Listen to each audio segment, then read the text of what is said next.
Всім доброго раночку. Нарешті вийшла я знову в радари.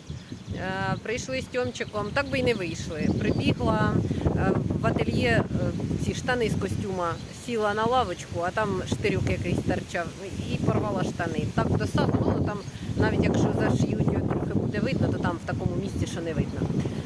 Так що отак от пробіглися, погода якась взагалі чудна в нас, значить вчора страшне було пекло, сьогодні вітер такий холодний і вітер просто нереальний.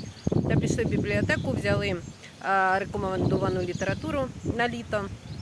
Ну, це таке, що ви розуміли, я ходжу в бібліотеку. Ну, я не знаю, ну як можна не читати? Ну, в моєму дитинстві я читала завжди і все. Все, що попадалось, де там було щось написано, я його все читала. Ну, таке. Так що бажаємо вам хорошого дня, гарного дня, продуктивного, безпечного і вдалого. Всім па-па!